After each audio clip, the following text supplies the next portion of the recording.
पापा, खाना खा लिया आप लोगों ने? हाँ बेटा, हो गया खाना हमारा। अच्छा ये बताइए माँ, आज की सब्जी कैसी लगी आपको? हाँ, सब्जी तो अच्छी लगी। हाँ माँ, क्योंकि आज सब्जी मैंने बनाई है। क्या? तुमने क्या सब्जी बनाई? बहू तो थी ना, वो तो बना रही थी, फिर तुम्हें क्या जरूरत थी बनाने की? देख बेटा, ये सब मजनू वाली हरकतें ना ठीक नहीं है। पूरे दिन थके हारे ऑफिस से आता है और आते ही क्या चूल्हा चौके में लग जाता है तू बहू के साथ। अरे माँ, कुछ नहीं होता, मुझे अच्छा लगता है सब्जी बनाना। अच्छा, इससे पहले तो तूने माँ के साथ नहीं बनाया कभी खाना। अरे कांता, तुम्हें क्या दिक्कत हो रही है? क्यों दिक्कत नहीं होगी? बिल्कुल दिक्कत होती है मुझे। और आप ये कैसी बात कर रहे हो? हमारा बेटा बेचारा दिन भर ऑफिस में काम करता है और थका हारा घर आता है, फिर आकर सब्जी बनाएगा। मैं एक माँ हूँ, मुझे तकलीफ कैसे नहीं होगी?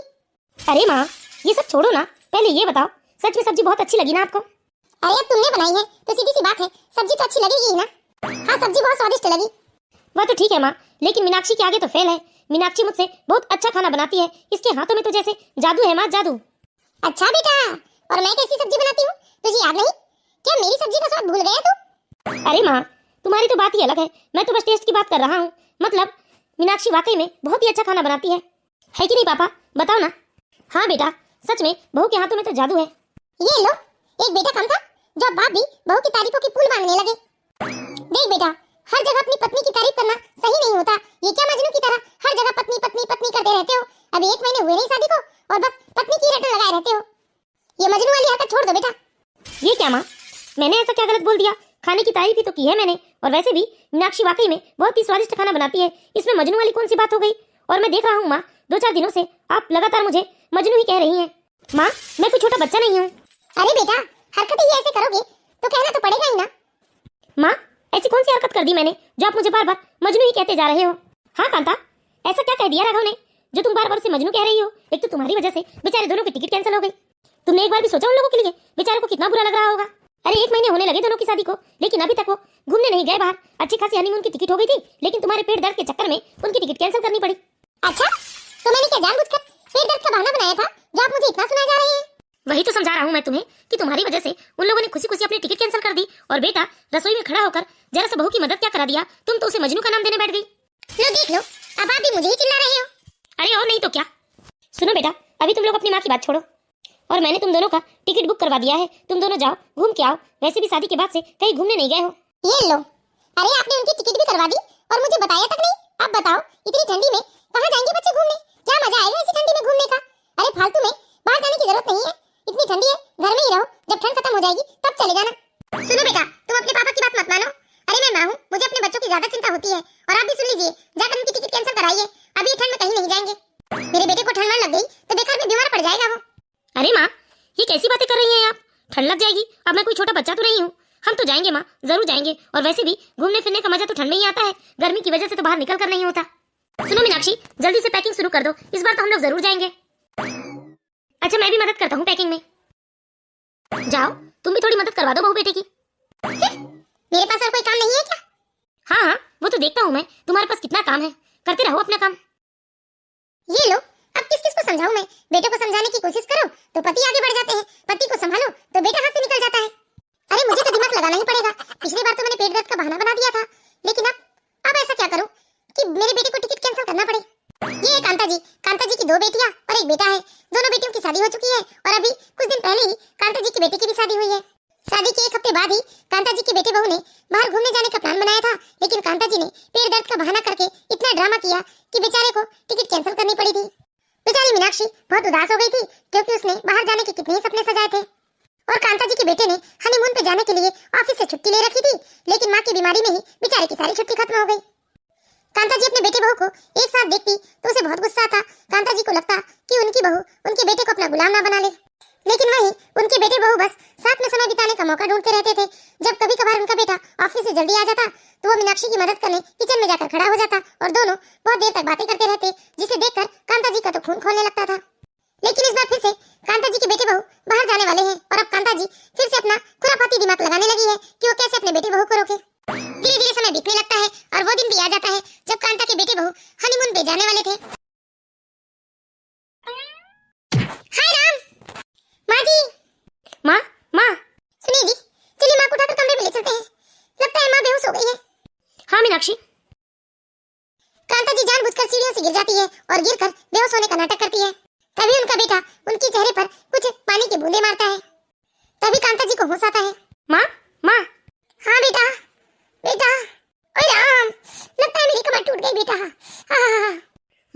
कीजिए, मैंने डॉक्टर को फोन कर दिया है।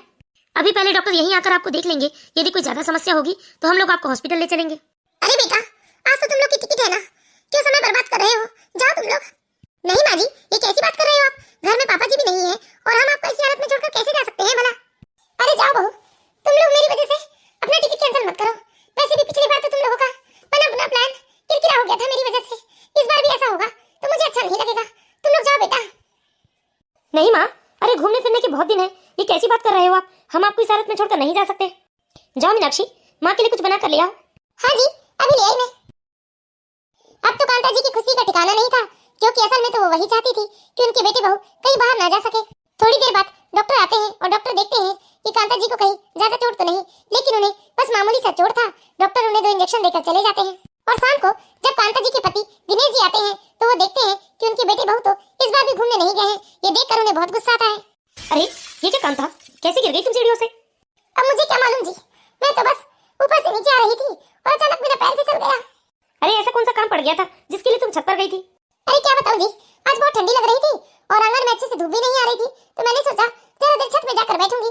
बस धूप सेकने ही गई थी छत में। अच्छा, ऐसे तो रोज आंगन में धूप आती है, लेकिन आज आंगन में धूप नहीं आ रही थी। अरे आपको क्या लगता है कि ये सब मैंने जानबूझकर किया? अब धोखा हो गया, अब जानबूझकर तो मैं अपनी जान की दुश्मन नहीं हो सकती ना। अच्छा ठीक है कांता, आराम करो तुम। ये क्या, जब भी बेटे बहू बाहर जाने वाले होते हैं या तो कांता बीमार हो जाती है या अचानक सीढ़ियों से गिर जाती है। दिनेश जी बहुत ही अनुभवी इंसान थे। 1-2 बार में किसी की नियत पहचानने की काबिलियत थी उनमें। उन्हें समझ में आ गया था कि उनकी पत्नी जानबूझकर ये सब कर रही है। मुझे शक हो रहा है कि कहीं कांता ये सब जानबूझकर तो नहीं कर रही है। अगर ऐसी बात है ना तो मैं 1 हफ्ते बाद फिर से बेटे बहू की टिकट बनवाता हूँ, फिर देखता हूँ कि कांता को क्या होता है। इस तरह दिनेश जी ने जानबूझकर 1 हफ्ते बाद बेटे बहू की फिर से बाहर घूमने की टिकट बनवा दी। लेकिन इस बार दिनेश जी ने ना ही अपनी पत्नी को बताया और ना ही अपने बेटे बहू को बताया। दिनेश जी ने तो सिर्फ 1 दिन पहले ही बताया अपने बेटे बहू को। मीनाक्षी, हाँ जी। मैं जानता हूँ मीनाक्षी, तुम्हें बहुत बुरा लग रहा होगा कि हम जब भी बाहर जाने की बात करते हैं माँ को कुछ ना कुछ हो जाता है, लेकिन बेचारी माँ भी क्या करे। अब ये सब तो उनके हाथ में नहीं है ना। देखिए जी, उदास तो हूँ मैं, लेकिन अब माँ जी भी क्या करेंगी, ये सब उनके हाथ में नहीं है। मीनाक्षी बहू, मीनाक्षी बहू। मैं अभी आई जी, पापा जी आवाज लगा रहे हैं। जी पापा जी। बेटा, मैंने तुम लोगों की बाहर की 2 टिकट बनवाई है और भगवान से अच्छे से प्रार्थना की है कि इस बार कोई दिक्कत ना आए। तुम लोग कल सुबह की ट्रेन से चले जाना। पापा, इस बार तो मेरा मन नहीं हो रहा है, लेकिन बेटा टिकट हो गई है, इसलिए मैं कहता हूँ कि घूम के आ जाओ तुम लोग। ठीक है पापा जी। दूसरे दिन सुबह 6 बजे की ट्रेन थी, इसलिए दोनों को 5:30 बजे निकलना था और वो दोनों इस बार तो लगातार भगवान को मना रहे थे कि इस बार सब कुछ अच्छा रहे और वो सही से जा सके। लेकिन शायद भगवान ने उनकी इस बार भी नहीं सुनी। सुबह 5 बजे ही किचन से चीखने चिल्लाने की आवाज आने लगी। जब सब लोग भागकर किचन की ओर गए तो देखे वहाँ तो कांता जी औंधे मुंह पड़ी हुई है। हे भगवान, क्या हो गया माँ जी, कैसे गिर गई आप? हाँ माँ, उठिए ना माँ। अरे बेटा, कैसे उठूं? जरा हाथ पकड़ के उठा तो मुझे। अब क्या हुआ माँ? अरे मुझे क्या पता बेटा, मैंने तो सोचा कि तुम लोग सुबह जाने वाले हो तो मैं पूजा पाठ करके बढ़िया तुम लोगों को आशीर्वाद दूंगी, इसलिए मैं बस नहाने के लिए किचन में पानी गर्म कर रही थी और वही पानी लेने आई थी। तभी ना जाने किस कमबख्त ने यहाँ तेल गिरा दिया था और अचानक मेरा पैर फिसल गया। अरे ना जाने बेटा कैसे ग्रह नक्षत्र हो गए हैं, कुछ ना कुछ आफत मेरे ऊपर आ रही है और ना जाने किस कमबख्त ने यहाँ तेल गिरा दिया था। देखो मेरा पाँव फिसल गया, लगता है मेरे पैरों में मोच आ गई है बेटा। अरे राम, बड़ी मुश्किल से खड़ी हो पाई हूँ मैं। रुको माँ, मैं अभी गाड़ी निकालता हूँ, मैं अभी के अभी आपको हॉस्पिटल लेकर चलता हूँ। हाँ बेटा, बहुत दर्द हो रहा है मेरे पैरों में।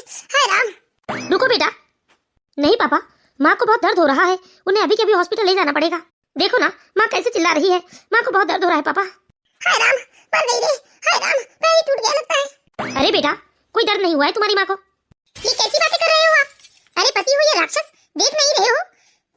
हाँ हाँ कांता, महीने भर से सब कुछ देख ही तो रहा हूँ मैं, लगता है तुम नहीं देख पा रही हो, तो लो आज तुम भी देख लो। लो बेटा, तुम भी देख लो और तुम्हारी माँ को भी अच्छे से दिखा दो। इस मोबाइल रिकॉर्डिंग में तो सब कुछ दिख रहा है कि कैसी तुम्हारी माँ सबसे पहले उठकर तुम्हारे कमरे के बाहर कान लगाती है और कान लगाकर करीब 10 मिनट तक तुम लोगों की बातें सुनती है। उसके बाद भागती हुई किचन की ओर आती है और तेल का डब्बा उठाकर सारा तेल किचन में फैला देती है और जानबूझकर वो पैरों से सारा तेल फैलाकर अपने हाथों में नहाने वाले कपड़े रखकर जानबूझकर फैले हुए तेल में आराम से बैठ गई और चीखना चिल्लाना शुरू कर दिया। बाप रे, लो ना माँ आप भी देख लो। अरे कांता, जब 2 बार बच्चों की टिकट कैंसिल हुई ना तभी मैं समझ गया था कि जरूर कुछ ना कुछ तो बात है।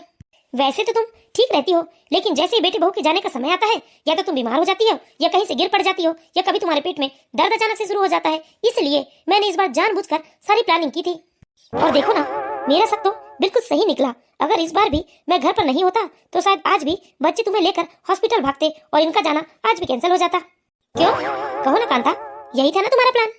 पति की बात सुनने के बाद तो कांता जी को तो जैसे कुछ बोलते ही नहीं बन रहा था। अब वो बोले भी क्या, सारी चोरी तो मोबाइल में कैद हो गई है, अब सफाई दे भी तो क्या। माँ, क्या है ये सब? माँ, जवाब दो मेरी बात का, मैं आपसे कुछ पूछ रहा हूँ, क्या है ये सब? अरे माँ, आपको दिक्कत क्या है? अगर मैं अपनी पत्नी के साथ हंस लेता हूँ, बोल लेता हूँ, बातें कर लेता हूँ तो आपको दिक्कत क्या हो जाती है? अगर मैं अपनी पत्नी के साथ 2 दिन बाहर घूम लेता हूँ, उसे बाहर घुमा देता हूँ तो आपको क्या दिक्कत हो रही है? माँ कहिए, जवाब दीजिए मेरी बातों का। अरे मैं पति हूँ उसका और वो पत्नी है मेरी। दिन भर तो बेचारी घर में ही बंद रहती है, उसे तो थोड़ा भी घर से बाहर निकलने का हक नहीं है। मैं पूछता हूँ माँ, क्या आपकी बहू को अपनी जिंदगी जीने का कोई हक नहीं है? वह बेचारी आई और तुम्हारी नाटकों में फंस के रह गई और मैं भी हर बार यही सोच कर रह गया कि मेरी माँ को सच में कोई तकलीफ है। अरे जब भी मैं अपनी पत्नी से हंसकर बात करता हूँ तो आपको दिक्कत हो जाती है, जब भी मैं उसकी तारीफ करता हूँ तो आपको मुझसे नफरत हो जाती है और आपने तो मुझे मजनू तक का नाम दे दिया है। माँ, सब कुछ समझ गया हूँ मैं, आपको ना मुझसे और मीनाक्षी से दिक्कत हो रही है। मैं आपको चाहे लाख खुश करने की कोशिश कर लूँ लेकिन आप शायद कभी खुश नहीं हो सकती, क्योंकि आप मुझे मीनाक्षी के साथ बर्दाश्त नहीं कर पा रही हैं। आपकी नफरत दिन पर दिन मीनाक्षी के लिए बढ़ती ही जा रही है। हाँ बेटा, बिल्कुल ठीक कह रहे हो तुम। हाँ माँ, अगर ये सब ऐसा ही चलता रहा ना तो कुछ ही सालों में दोनों सास बहू एक दूसरे के दुश्मन बनकर रह जाएंगे। क्योंकि माँ, आज आपकी बहू मीनाक्षी तो चुप है, लेकिन इसकी क्या गारंटी है कि वो कल भी चुप रहेगी? इस घर में कोई महाभारत न हो, इसलिए मैं जा रहा हूँ अपनी पत्नी को लेकर यहाँ से। पापा, मुझे माफ कीजिएगा, लेकिन अब मैं यहाँ नहीं रह सकता, इसलिए मैं मीनाक्षी को लेकर कहीं और जा रहा हूँ, क्योंकि एक साथ इस घर में ना माँ खुश रहेगी और ना ही मीनाक्षी कभी खुश रह पाएगी। और मैं तो बीवी और माँ के चक्कर में पिसकर ही रह जाऊंगा। हाँ बेटा, बिल्कुल सही कह रहा है तू। आखिर कोई कब तक बर्दाश्त करेगा? जरूरी नहीं कि बहू आज जो कुछ बर्दाश्त कर रही है वो आगे भी बर्दाश्त करेगी। आज नहीं तो कल इस घर में महाभारत तो होना तय ही है, और महाभारत होने से तो अच्छा है कि तुम लोग खुशी खुशी चले जाओ बेटा। वाह बेटा, आज बीवी के चक्कर में माँ को छोड़ देगा तू? कल की आई इस लड़की के पीछे तू मजनू पड़ा है और माँ को छोड़ने तक को तैयार है। अरे बस करो माँ। अरे माँ, आपने तो मुझे छोटा सा बच्चा बना लिया है। शादी से पहले तो आपने मुझ पर इतना हक कभी नहीं जताया और शादी के बाद इतना हक जता रही है। क्या मेरी शादी से पहले मैं आपका बेटा नहीं था? वाह बेटा, इसीलिए तो मैं तुझे मजनू कहती हूँ। क्या तू बीवी के चक्कर में अपनी माँ के ऊपर चिल्ला रहा है? बस करो कांता, बस करो, बहुत हो गया तुम्हारा नाटक। तुम्हारे इस नाटक के चलते आज बहू और बेटे को घर छोड़ना पड़ रहा है। नहीं, मेरा बेटा कहीं नहीं जाएगा। सुन लो बेटा, तुम अपनी माँ को छोड़कर कहीं नहीं जाओगे। नहीं माँ, मैं जाऊंगा और जरूर जाऊंगा, क्योंकि इस घर में रहूंगा ना तो सिर्फ आपका बेटा ही बनकर रह पाऊंगा। मैं मीनाक्षी का पति कभी नहीं बन पाऊंगा और ना ही मैं कभी अपनी पत्नी को खुश रख पाऊंगा। हाँ बेटा, कल को इस घर में महाभारत हो उससे तो अच्छा है कि तुम लोग यहाँ से चले जाओ, और वैसे भी ये तुम्हारी माँ के लिए सबसे बड़ी सजा होगी। हाँ बेटा, कोई बात नहीं, बिल्कुल जाओ तुम लोग, मैं तुम्हें कभी नहीं रोकूंगा। मैं तो बस यही चाहता हूँ कि मेरे बेटे बहू हमेशा खुश रहे। और तुम लोग हमारी चिंता मत करो बेटा, क्योंकि अभी तुम्हारी माँ के हाथ पैर ना सही सलामत है। वो घर के काम तो कर ही सकती है, खाना तो बना ही सकती है। इसलिए तुम लोग जाओ बेटा और अपनी जिंदगी जियो, खुश रहो अपनी जिंदगी में, और बहू को भी हमेशा खुश रखना। यहाँ की चिंता बिल्कुल मत करना बेटा। हाँ पापा। नहीं बेटा, अपनी माँ को छोड़कर मत जाओ बेटा। बेटा मुझसे गलती हो गई, मैं आज के बाद तुम लोगों को कभी परेशान नहीं करूंगी। मुझे छोड़कर मत जाओ बेटा, मैं नहीं रह सकती तुम्हारे बिना। मुझे नहीं लगता बेटा कि कभी तुम्हारी माँ का ये नाटक खत्म होगा। आज ये तुम्हें इस तरह से नाटक करके अपने घड़ियालू आंसू दिखाकर यहाँ रोक लेगी, महीने भर होगा नहीं और फिर से अपना नाटक शुरू कर देगी। इससे तो अच्छा है बेटा, जाओ तुम लोग यहाँ से। नहीं जी, मैं वादा करती हूँ आप लोगों से, मैं आज के बाद ऐसा कोई तमाशा नहीं करूंगी, और मैं भी चाहूंगी कि हमेशा मेरे बेटे बहू एक दूसरे के साथ खुश रहे। मुझे माफ कर दीजिए ना, एक मौका तो देना ही चाहिए ना। हाँ जी, माँ जी को एक मौका तो देना ही चाहिए। हम इस तरह से माँ जी को छोड़कर नहीं जा सकते। वैसे भी माँ जी को अपनी गलती का एहसास हो गया है ना। नहीं बहू, अभी तुम अपनी सास को नहीं जानती हो। नहीं पापा जी, हम माँ जी को एक मौका देना चाहते हैं।